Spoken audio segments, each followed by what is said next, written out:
As fighting between the Sudanese Army and rival militia, the Rapid Support Force continues, countries bordering Sudan are bracing for a growing influx of refugees. Ethiopia is still reeling from its own humanitarian crisis after a brutal civil war that ended last year. Now, tens of thousands are crossing its borders seeking security. In this story, Kalkidan Yibeltal travels to the border town of Metema, where he meets some new arrivals with sometimes harrowing stories to tell.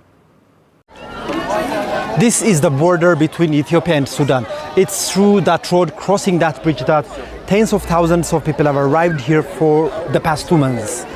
Daily arrivals have averaged between 800 and 1,000 for weeks now. People from more than 50 countries, including Ethiopian and Sudanese nationals, have come here. Conflict surrounds the lives of many people crossing borders separating these two countries.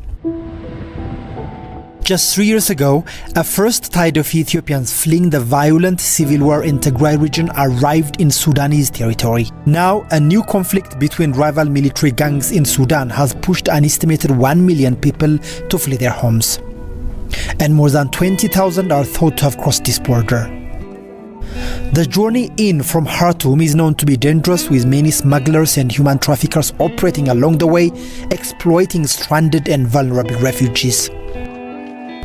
Loa Muse, an Eritrean refugee, lived in Khartoum for 5 years before the war broke out.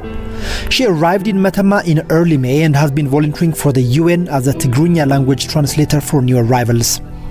Coming to the border of Ethiopia is never part of my plan. This is never part of my plan. I just came here just for me to survive, to stay alive. There are smugglers on the way because of the situation in Khartoum. There are smugglers everywhere.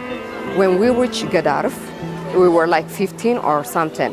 So they followed us and they knew that we were Habesha, Eritreans and Ethiopians in one bus. They took us to the wilderness. They told us that, no, we are the Red Cross. The women need to sleep right here. The men need to sleep this side. They said that. So we refused it, and then after a lot of disagreement, he took us to Gadaref. We slept on the streets.